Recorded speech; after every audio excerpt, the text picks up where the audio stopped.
Hello and welcome back to the next lecture of our force and pressure, that is chapter number 3 class 8. So अभी तक हमने बहुत कुछ पढ़ लिया है, हमारे 2 लेक्चर हो चुके हैं जिसमें हमने फर्स्ट लेक्चर में अबाउट द फोर्सेस पढ़ा था, contact force, non contact force, फिर हमने बैलेंस फोर्स, अनबैलेंस फोर्स पढ़ा और उसके बाद हमने इनर्शिया पढ़ा था, है ना. तो ये सब चीज़ें तो बेसिक थी. इनर्शिया भी हमने देखा था थोड़ा सा ऐसा मतलब मैंने स्टूडेंट से आई टेक द रिव्यू कि यार आपको सबसे डिफिकल्ट क्या लगता है, तो लोग इनर्शिया बोलते हैं. बिकॉज इनर्शिया में क्या होता है, जैसे हमने बोला था, इनर्शिया होता क्या है, the tendency of an object to remain in its existing state. मतलब अगर वो रुका हुआ है तो वो रुका ही रहेगा, अगर वो मोशन में आया तो मोशन ही करेगा, अगर आपने मोशन में उसका डायरेक्शन चेंज किया तो वो डायरेक्शन चेंज नहीं कर पाएगा. इसका मतलब अगर मैं ऐसे बोलूँ तो मेरे पास इनर्शिया के भी 3 टाइप थे, है ना, जिसको हमारे टेक्स्ट बुक में दिए हुए हैं, जिसको मैंने आपको लास्ट लेक्चर में नहीं बताया था बिकॉज वो थोड़ा सा कॉम्प्लिकेटेड हो जाता, बट हमने अंडरस्टैंड सब चीज़ किया था. फर्स्ट क्या था, हम बोलेंगे inertia of the object at rest. Second क्या बोल सकते हैं हम लोग, इनर्शिया ऑफ मोशन. उसके बाद जो थर्ड होता है उसको हम डायरेक्शनल इनर्शिया बोलते हैं. हम एक एग्जांपल देख लेते हैं. एट रेस्ट वाला तो हमें याद है, वो मार्कर रखा था और यहाँ से हमने फोर्स दिया था तभी वो मोशन में आएगा. सेकेंड वाला अगर हमने बॉडी का मोशन की बात किया तो हमने ऐसा बोला था कि अगर बॉडी मोशन में है तो उसे रोकना डिफिकल्ट है. और थर्ड वाला डायरेक्शनल इनर्शिया है, जिसका एग्जाम्पल अगर मैं आपको एग्जाम्पल से एक्सप्लेन करूँ तो एग्जाम्पल कुछ ऐसा लेते हैं हम कि फॉर एग्जाम्पल हम कार में जा रहे हैं और कार में हम मस्त सो रहे हैं और कार ने अचानक टर्न लिया तो हमें क्या फील आता है, हम इधर जाने का ट्राई करते हैं ना, क्योंकि एक्चुअल में कार तो स्ट्रेट चल रहा था बट कार ने टर्न लिया. बट मेरे बॉडी का क्या टेंडेंसी था, to remain in its existing state. और एग्जिस्टिंग स्टेट क्या बोल रहा था वो कि स्ट्रेट जाए, बट तुमने जब टर्न लिया तो मेरा बॉडी तो स्ट्रेट ही रह गया. हेंस हमें वो बाहर वाला फीलिंग आता है ना, जब अपन टर्न लेते तो आपको याद होगा, अगर कार ने मैं ऐसे बोलूं, अगर कार ने लेफ्ट टर्न लिया तो हमें फीलिंग आता है कि हम राइट में जा रहे हैं ना, जो भी है. सो ये हमारे 3 इनर्शिया के टाइप थे जो आपको टेक्स्ट बुक में मिल जाएंगे. मतलब टीचर इतना एम्फोसाइज नहीं करते 3 पॉइंट पे, बट चलता है. तो आई थिंक सब फोर्सेस के बारे में हमने सब धो के पढ़ लिया. So the next part is our pressure. So pressure is very interesting and very easy topic. मतलब लोगों को एकदम इजीएस्ट टॉपिक हम कंसिडर करते हैं. सो अगर मैं यहाँ पे ना चैप्टर का नाम लिख देता हूं, क्या था यार, that is my force and pressure.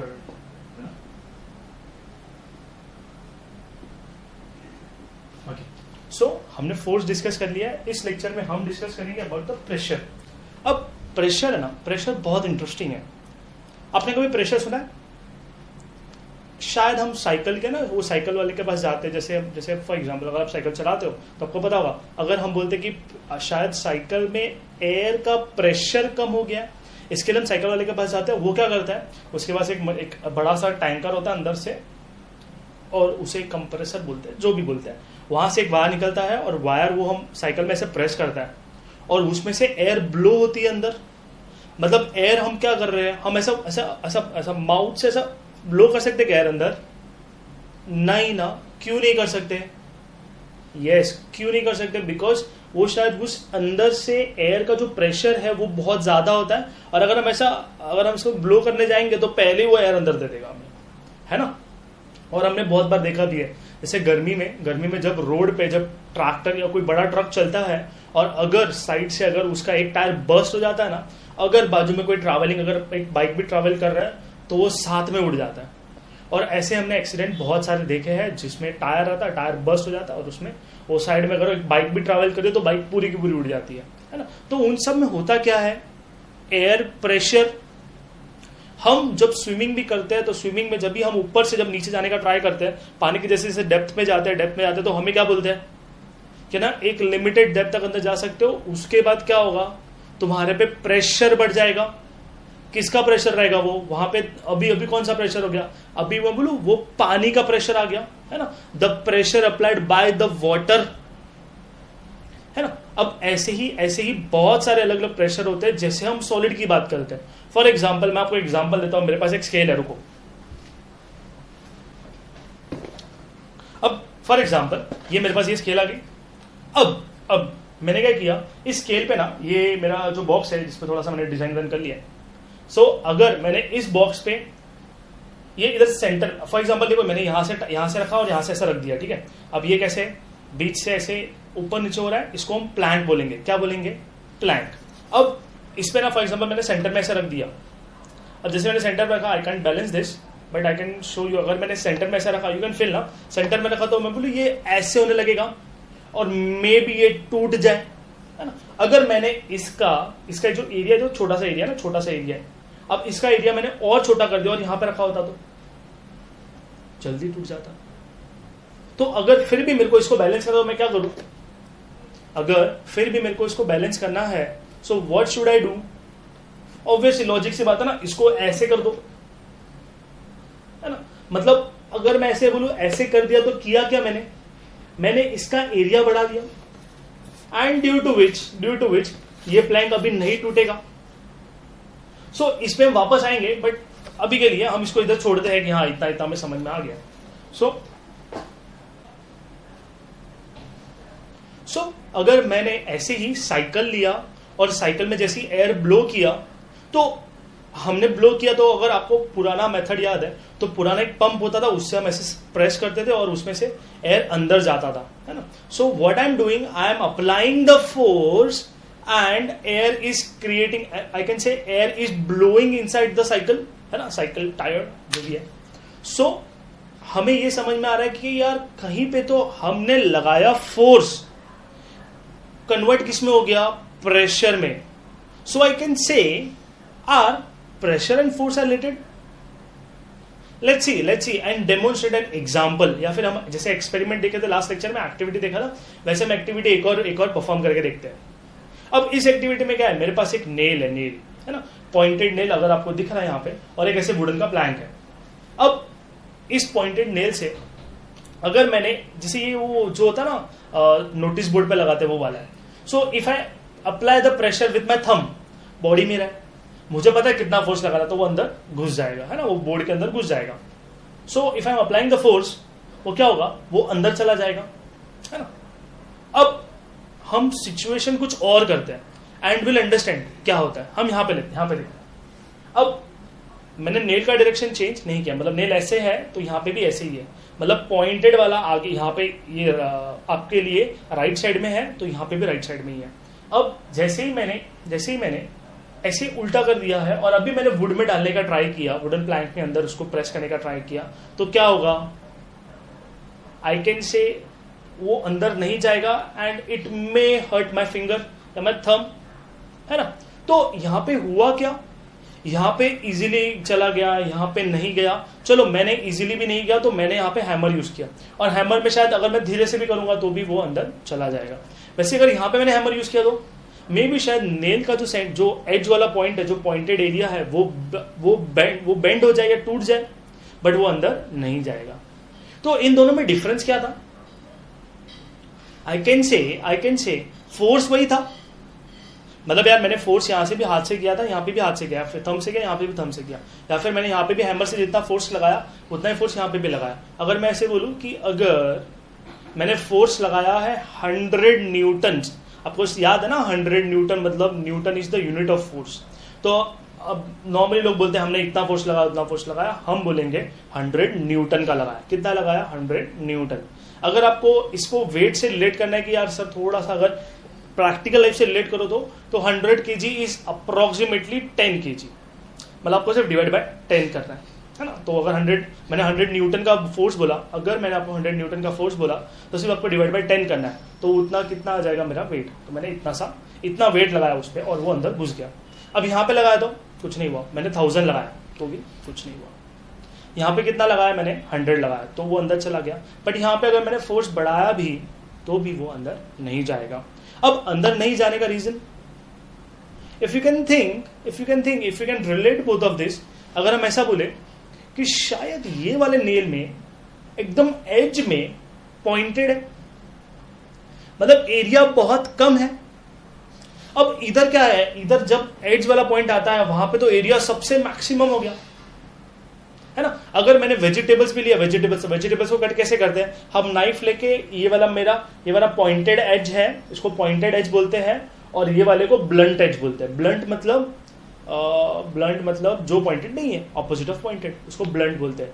बूटा ऐसा जो भी बोलते हैं, बहुत सारे अलग लैंग्वेज में बहुत कुछ बोलते हैं, बट ये हमें समझ में आया कि ब्लंट मतलब जो पॉइंटेड नहीं है, और पॉइंटेड मतलब जिससे हम कट करते हैं ना। कभी कभार ऐसा होता है कि हम उल्टा लेके ऐसे ट्राई करते तो प्रॉपर्ली कटता नहीं है, हमें ज्यादा फोर्स अप्लाई करना पड़ता है। क्यों? पॉइंटेड एज मतलब उसका एरिया कम हो गया, तो हमें फोर्स कम लगाना पड़ा और इजीली कट जाता है ना। कभी कभी नया नाइफ लाते हैं और उससे फिंगर्स कट जाती है। हमने तो मेनली, मतलब मैंने कभी ज़्यादा ट्राई नहीं किया, बट मैंने मेरे घर पे देखा है, मेरे जो मॉम डैडी या कोई पेरेंट्स है जो कभी कभी यूज़ करते हैं, तो उनको नया चाकू दे दिया, नया उसको नाइफ दे दिया, तो वही वो हाथ काट के बैठते हैं, ओहो हो कट गया। क्यों? क्योंकि शायद उसका एरिया कम था। अब मैंने बोला एरिया कम था, फोर्स वही था, बट जैसे मुझे एप्पल कट करना तो फोर्स तो वही है, बट यार एरिया कम हो गया इसका। अब एरिया जब कम होता है तो हम बोलेंगे जब एरिया कम होगा उतना ज्यादा प्रेशर क्रिएट होगा। अब वापस आते वाले पार्ट में, ये है मेरा प्लैंक, ये है मेरा प्लैंक और ये है मेरा बॉक्स। अब मैंने इसको ऐसे रखा तो हम बोलेंगे यार टूट जाएगा शायद, या इसका और पॉइंटेड किया तो और उस पॉइंट पे ज्यादा, हम बोलेंगे ज्यादा फोर्स लगेगा, और उस फोर्स को एक नया नाम दिया, that is pressure. So pressure होता क्या एक्चुअल में, वो बोलते हैं कि जो फोर्स है ना, फोर्स उसी का है, बट जितना कम एरिया उतना ज्यादा प्रेशर क्रिएट होगा, और जितना ज्यादा एरिया उतना कम प्रेशर क्रिएट होगा। और वही शायद आपने भी मुझे यही बोला था कि सर ऐसे नहीं, इसको ऐसे रखेंगे तो यार इजिली रुक जाएगा और शायद ये टूटने के चांसेस थोड़े कम हो जाएंगे, है ना। और इसीलिए हम बहुत बार ऐसे देखते हैं कि हमारा जो मास होता है ना वो हम डिस्ट्रीब्यूट कर देते हैं। फॉर एग्जाम्पल एक ट्रक होता है, ट्रक में जब गुड्स फील करते हैं हम, ये ट्रक है मेरा अज्यूम करो, और ट्रक का कंटेनर है, उसमें गुड्स फील करते हैं तो हम ना इक्वली डिस्ट्रीब्यूट करते हैं। हम ऐसे नहीं करते कि स्टार्टिंग में ज्यादा रख दिया पीछे कम रख दिया, हम इक्वली डिस्ट्रीब्यूट करते हैं। अब वो प्रेशर वो किस पे फोर्स क्रिएट करेगा, हम बोलेंगे वो तो सब वजन रहेगा, वेट रहेगा, तो वो नीचे आने का ट्राई करेगा। और वो कौन एक्सर्ट करेगा, आई कैन से टायर। इसलिए ट्रक के टायर आगे 2 होते हैं बट पीछे 4 होते हैं, इधर 2 इधर 2। एंड मे बी आपने और भी बहुत सारे साइज के टायर्स देखे होंगे जहां पे 2 नहीं 4 या फिर 6 टायर्स होते हैं एक साइड में, 6 यहाँ पे 6 यहाँ पे, है ना। सो दैट होगा क्या उससे, वी डिस्ट्रीब्यूट द प्रेशर। मैं जब छोटा था ना तो तभी एक डिस्कवरी चैनल पे ना, डिस्कवरी नेशनल ज्योग्राफी पे, तो मतलब ऐसी शौक था तो मैं बैठता था।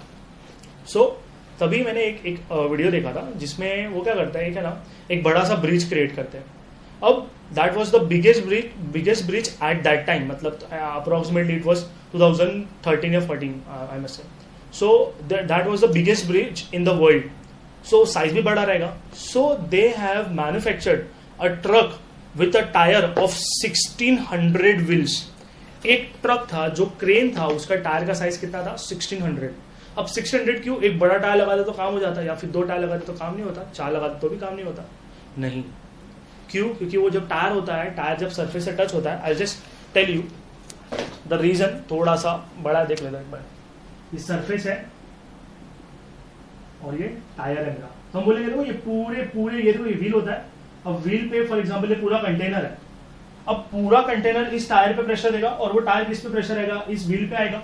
और व्हील क्या करेगा, वो तो पॉइंट से टच होता है ना सरफेस से, ये भी पॉइंट है ये भी पॉइंट है, पॉइंट पे टच होगा मतलब उस पॉइंट पे कितना प्रेशर क्रिएट होगा, है ना। इसके लिए हम ट्राई करते हैं कि हम टायर के नीचे नहीं आए कभी, मतलब जो भी है। तो इसके लिए जैसे हम रेलवे के भी ट्रैक देते हैं तो वहां पे नीचे कॉइन रखते हैं, सो दैट कि वो कॉइन ऐसे चिपक जाता है और बड़ा सा हो जाता है। ट्रेन के नीचे, ट्रेन के टायर, अभी तो ट्रेन चल भी नहीं रही है ऑब्वियसली, थोड़ी बहुत चल रही है, तो ऐसे कॉइन रख के वो लोग ऐसा ना बड़ा सा सिक्का होकर ऐसा पहनते भी थे, है बहुत लोग, नहीं इतना शौक नहीं था मेरे को, ठीक है। So I think you are understanding कि प्रेशर, भैया प्रेशर हमें समझ में आ रहा है कुछ कि यार वजन तो वही है, बस अगर तुमने एरिया कम कर दिया तो उतना ज्यादा प्रेशर क्रिएट होता है। Hence I can relate with the formula of pressure, as pressure is equal to, मतलब प्रेशर किसके इक्वल रहता है? अब हम बोलेंगे देखो जितना ज्यादा हम इस, फॉर एग्जांपल इस पे हम जितना ज्यादा, आई एम सो सॉरी, अगर इस पे हम जितना ज्यादा फोर्स लगाएंगे उतना ज्यादा प्रेशर होगा, है ना। अगर फॉर एग्जांपल अगर मैंने एक एप्पल लिया और एप्पल पे ऐसे एक नाइफ रखा तो वो इजीली कट सकता है, बट मैंने अगर ज्यादा फोर्स लगा तो फटाफट कट जाएगा, है ना। तो अगर मैंने ऐसे बोला कि जितना ज्यादा फोर्स उतना ज्यादा प्रेशर, है ना, तो इसके लिए सामने आ गया। अब मैंने बोला एरिया जो है ना, एरिया हमने क्या बोला था, एरिया जितना कम उतना प्रेशर ज्यादा, है ना। So this is my formula. क्या बोलते हैं फॉर्मूला को? I relate this with what I explained you till now, but इसको देखो, pressure is equal to force upon area, pressure is equal to force upon area. अगर आपको याद नहीं रहेगा तो आप इसको ऐसे याद रखो, मैं इसको शॉर्ट में लिखूं, P is equal to F by A, है ना, वेयर आई कैन से, देखो ये डिनोमिनेटर में है, so this A can multiply by this, hence अगर आपको याद नहीं रहेगा तो याद रखना कि ना मैं अपने फादर को है ना पा बुलाता हूं, एंड फादर इक्वल टू पा, है ना, ये पा मल्टीप्लाई होता, तो P into A is equal to F, या फिर F is equal to P into A. Don't laugh on this, ये ऐसे याद रहेगा, ठीक है। सो ऐसे हम बोलते हैं, इसको डिवाइड कर देंगे तो क्या मिल जाएगा, pressure is equal to force upon area, है ना। अब हम रिलेट करते हैं विद दिस। अगर आपको ये समझ में आ गया तो देखते हैं हम आगे क्या होता है। ये भाई बाहर मत बताना किसी को, ये अपने लिए पर्सनल के लिए, ठीक है। अब F is equal to P A. अब हम एक चीज समझते हैं इसको, अगर फॉर एग्जाम्पल मैंने बोला कि एप्पल था, एप्पल पे ना फॉर एग्जांपल जैसे मैं मूवी देख रहा हूँ, टीवी देख रहा हूँ, और टीवी देखते हुए मैंने एप्पल लिया और मैंने कट करने का ट्राई किया with the blunt edge. Blunt edge मतलब मैं फोर्स वही लगा रहा हूँ। सो अगर मैंने अज्यूम किया, देखो अगर मैंने ऐसे रखा कि मुझे प्रेशर फाइंड करने का, हर जगह पे मेरे को प्रेशर फाइंड करने का, अब मैंने बोला जो फोर्स है ना, फोर्स वो इक्वल है। फॉर एग्जाम्पल फोर्स है मेरा 10 न्यूटन का, कितना है 10 न्यूटन, तो मैंने बोला फोर्स मेरे पास 10 न्यूटन है, बट फर्स्ट वाले पार्ट में अगर मुझे बोला कि मेरा एरिया बहुत बहुत ज्यादा है, मतलब ज्यादा है, मतलब फॉर एग्जांपल मैंने ले लिया 10 है area, 10 meter square, not possible but I am just telling you, 10 meter square का एरिया लिया। अब तुम बोलोगे सर डायरेक्टली कट होकर आंसर आएगा हमको, 0 0 गया, है ना, 10 बन जा तो 1 अपॉन 1 आ गया। अरे इधर बाजू में क्या लिखा मैंने, मतलब जैसे हम फोर्स को न्यूटन में लिखते हैं वैसे प्रेशर को हम न्यूटन पर मीटर स्क्वायर में लिख सकते हैं, and that is my unit. क्या बोलते हैं यूनिट, क्या क्या आ जाएगा, न्यूटन पर मीटर स्क्वायर। और ये कौन सा यूनिट रहेगा, इसका अच्छे से बोलेंगे तो हम इसको नाम देते हैं SI यूनिट। SI यूनिट का नाम, पूरा नाम क्या है इसका नाम है स्टैंडर्ड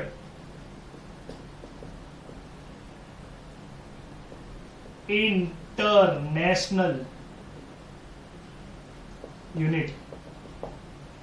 मतलब फर्स्ट पॉइंट पे आप क्या लिखोगे, व्हाट इज प्रेशर। प्रेशर क्या होता है, pressure is equal to force upon area, first point लिख दिया। सेकेंड पॉइंट में क्या लिखोगे, the unit of pressure is newton per meter square, but कौन सा unit, so I can say the unit, I can say the SI unit of pressure is newton per meter square. अब इसके साथ एक और टर्म आता है, that is ये जो न्यूटन पर मीटर स्क्वायर है, इसको हम एक नए नाम से बोलते हैं जिसका नाम है पास्कल। याद रखा, देखो pressure is equal to force upon area, जिसको मैंने आपको बोला F इंटू ए भी याद रख सकते हो। उसका यूनिट क्या होता है, न्यूटन पर मीटर स्क्वायर। आपको एग्जाम में क्वेश्चन आएगा, the pressure, write down the unit of pressures, और ऐसे 2 स्पेसेस देंगे, तो आप न्यूटन पर मीटर स्क्वायर भी लिख सकते हो या फिर पास्कल भी लिख सकते हो। और अगर दोनों लिखने को बोला तो दोनों लिखना है, पास्कल आएगा। समझ में आ रहा है। ये साइंटिस्ट का नाम है पास्कल, इसको हम पा लिखते हैं, PA। जैसे न्यूटन का लिखते हैं वैसे PA लिखते हैं। तो अगर मैंने यहां पे आ जाते वापस, हमने बोला प्रेशर फाइंड करना है, फोर्स कितना है 10 न्यूटन का, और वो फिक्स रहेगा पूरे सब में। मैंने बोला फर्स्ट में एरिया मेरा 10 था, कितना है 10, तो आंसर कितना आ गया 1 upon 1, that is 1। I can से न्यूटन पर मीटर स्क्वायर, जिसको मैं पास्कल लिख सकता हूं। मतलब फोर्स आया तो भाई न्यूटन लिखने का और प्रेशर आया तो पा लिखने का, है ना। देखो रिलेट करते हैं।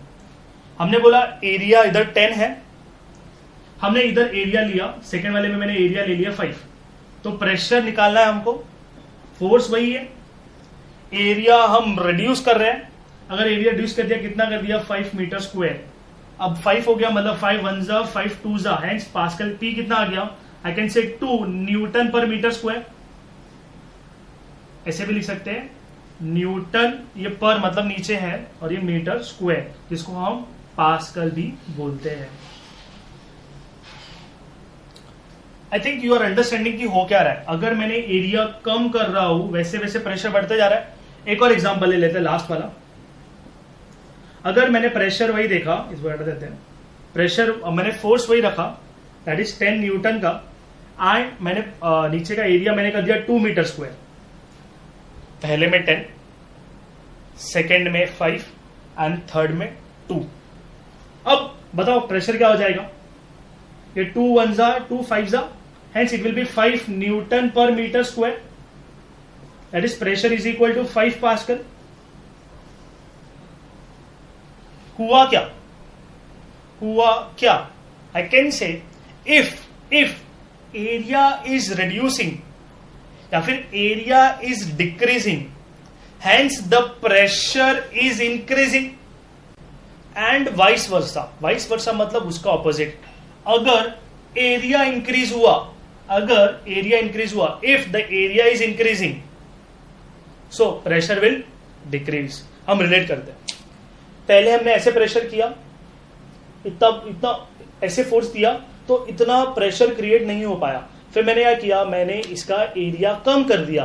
अब जब मैंने किया तो फील हो रहा है। इसके लिए अगर हम मूवी देखते थे ऐसे ऐसे करके, ऐसे जब वेजिटेबल्स कट करते हैं तो कभी कभार ब्लंट एज में वो ज्यादा ताकत लगानी पड़ती है, मतलब ज्यादा फोर्स लगाना पड़ता है, बट कटता नहीं। फिर देखा ओहो हो शायद मैंने नाइफ उल्टी पकड़ी है, और फिर हम घुमा देते हैं उसको। Getting my point. सो हमने देख लिया pressure equal to force upon area, the SI unit of pressure is newton per meter square और pascal. So with this I have framed out what is pressure in your mind, है ना। एकदम simple format में 3 point में याद रखना। ये मैंने बहुत कुछ लिखा है, if you have understood that's okay, if you have not understood 3 point याद रखो, okay. So the next part I just rub this out and will start with the next part. If you want possible है तो pause करो and right it down in your notebook. Simple, ये pressure आप इसको question बोल सकते हो, एक क्वेश्चन है ये मेरा, इसमें प्रेशर है और डिफरेंट एरियाज है। सो ऐसे क्वेश्चन 1 दे दिया, इसमें आप प्रेशर लिख देना, फोर्स लिख देना, और आप आपके हिसाब से लिखोगे तो चलेगा। If you have not understood that's fine, it's numerical, will solve in the lecture. जब हमारा जब फ्लो में आएगा तब हम सॉल्व करेंगे, टेंशन मत लो इस चीज को, ठीक है।